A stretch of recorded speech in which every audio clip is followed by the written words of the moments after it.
You see, the reason I'm always harping on sound currency is because I don't hear enough people harping about sound currency. And I wonder how many people truly understand what I'm talking about here. This is the difference between going for the jugular, as an analogy, as opposed to nibbling around the edges.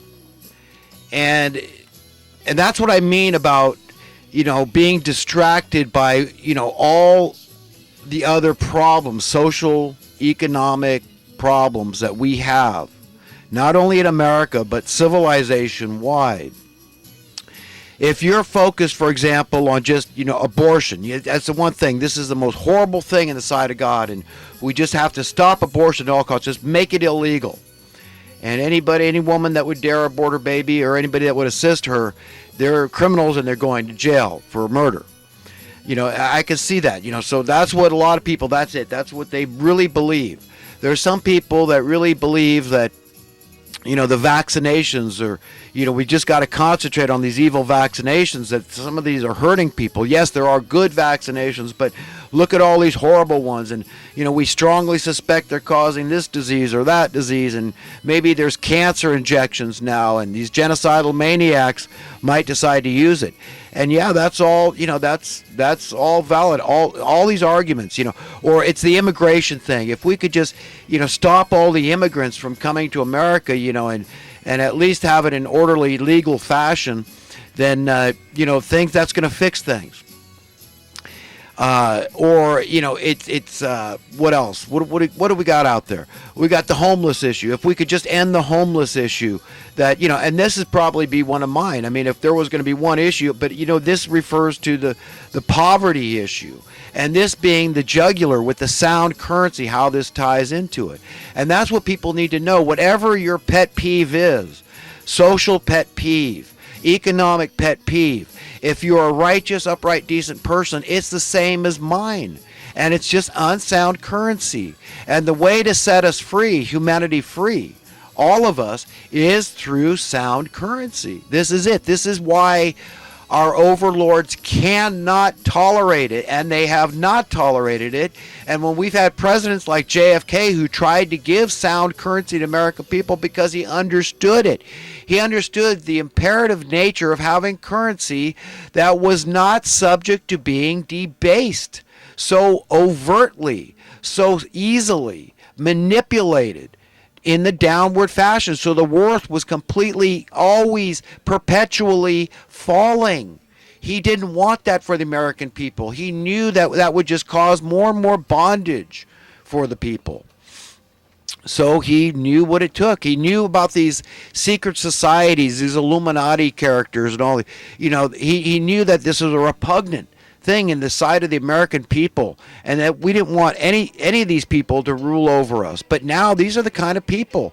These are the untouchables. I don't know why we got good people in the FBI and the high up in these agencies, and they're not going after these monsters. I mean, these people are on record. I mean, we got the Bushes being called war criminals. Kissinger's a war criminal. This is who we've had so many presidents take advice from, guys like Kissinger and Brzezinski. I mean, and who is this guy, I can't think of his name. Alex Jones is always talking about him. But he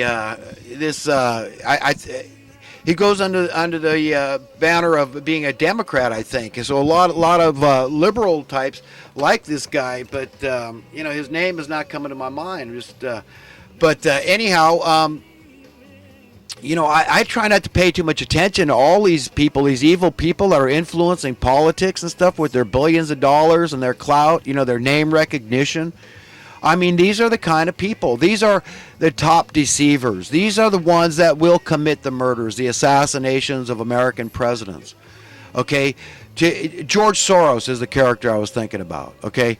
But they're ubiquitous. These people are everywhere. It's not, the Zionists only. It's not the Saudi Arabians only. It's not the Wahhabists only. It's not the New World Order only. But it's all these people together, that really, and I'm not even sure that they're working together in any kind of a, unified method. They're just all insane.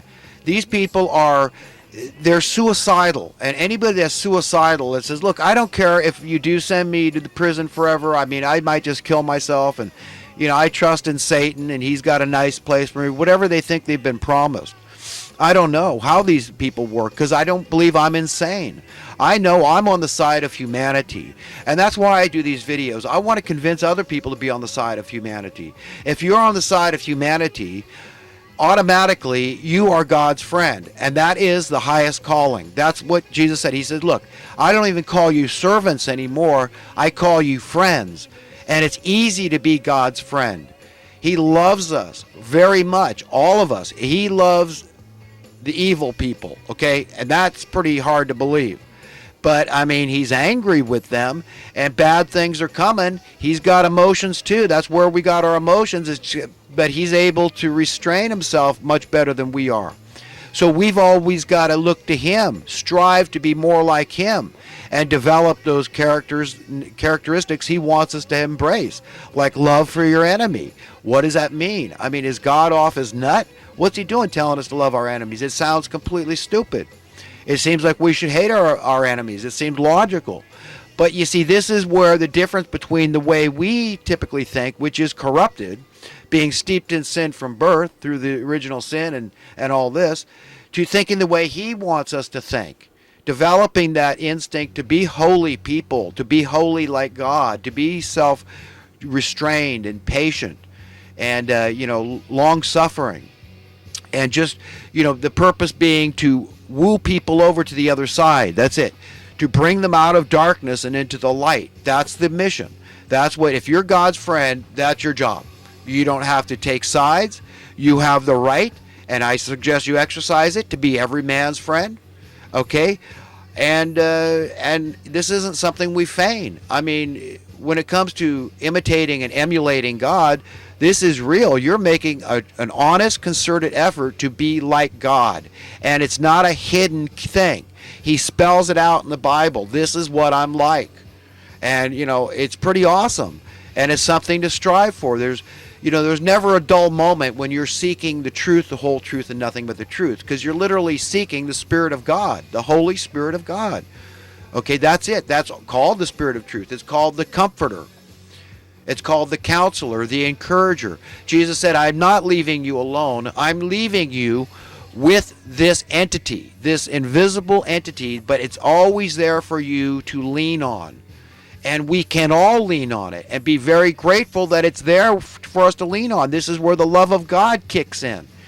You see, you might say, well, love of God, yeah, sure, I love God. Oh, thank you for the nice flowers, God, and this and that. But, what I'd really like you to do is fill up my bank account and, and all this and that. So, clean my house, maybe, God, if you did that. All this nonsense, babble is rattling around in our heads, when really what we need is his grace and mercy. And the fact that it's there should bring great relief, great comfort to us. And then that's why we love him, is for his great, amazing grace and his compassion, his mercy. And then we embrace it, and we become like that to other people. And we try to convince them to be like that to other people.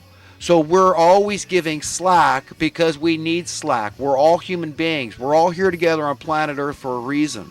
And it's not to condemn and to judge one another. It's to love one another, which simply means to care. To really care. Really think about what that means. Understand the implications of being a hypocrite and how easy it is to fall into that category. It's easy. It's easy to think that we're more important than somebody else. But let me ask anybody out there that thinks that they're so important to how come things continue to be in decline if you're so important in your existence? Okay? It's not. We're all here as a collective for a reason. We are a family. Like it or not, that's the way it is. And what hurts one man hurts another. I don't know who said that no man is free while others are oppressed, but it was a wise man that said that. Wise woman, whatever. It's just a wise statement. We've got to understand the big picture here and what's entailed in getting to the bottom of things. And here, that brings me full circle to sound currency. And why it's so controversial? It's not a subjective term. Sound currency has a definitive meaning, okay? And it means sound. And sound is a very broad term. It's not unsound in any way. So if your currency is not increasing in worth, that's evidence that it's unsound. It's that simple. That simple. Sound currency, unless the only exception would be if there is a disruption, a temporary disruption in the supply chain, there would be a brief period where your currency would go down in worth only in relation to a specific commodity. Like if there was a drought that affected a particular grain or fruit, something like that perhaps. Then you might see a temporary spike because it was keeping the farmers in business. It was a subsidy to them because they had to charge more in order to stay in business because it was a bad year. They couldn't grow a lot and give it to the public for cheap, and still make the same profit. So it would be a temporary thing to assist the farmers as a subsidy. That's the only time we, the people, the public at large, should accept a decline in the worth of their currency. If you understand these things, man, you understand a lot about economics, and you can keep all this nonsense about derivatives and credit default swaps, and all the other shenanigans and charades out there in the financial services industry. It's all a scam, folks. The whole thing is a setup. But what we have to do is first of all understand what's involved in attaining sound currency and the powers that be that need to be confronted and either overthrown or overtaken, in the sense that we, the people, dictate to them, they stop dictating to us. But this is what's entailed if we are ever to extricate ourselves from the financial ruin that we're in, this ever-growing wealth disparity, the ever-growing poverty levels, the ever-growing need for a social welfare state, all this nonsense, taxes going up. Why do you think your taxes are going up? You're feeding the beast, okay? That's the way it is. Take the Section 8 housing, for example.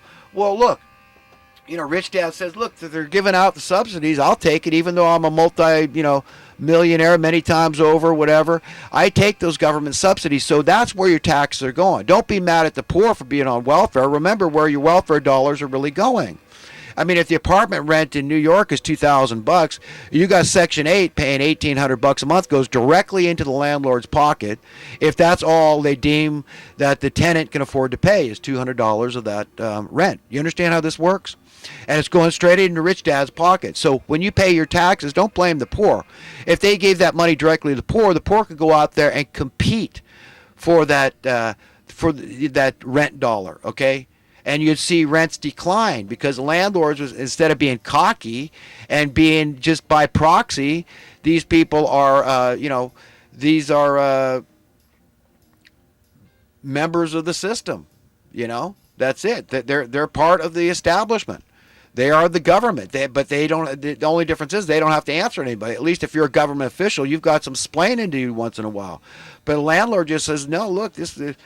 I just take the money. It's the poor person's fault. If you don't like Section 8 and you don't like the fact that your tax dollars, huge degree are going to pay this Section 8 housing, well, don't blame me. Blame them for being poor.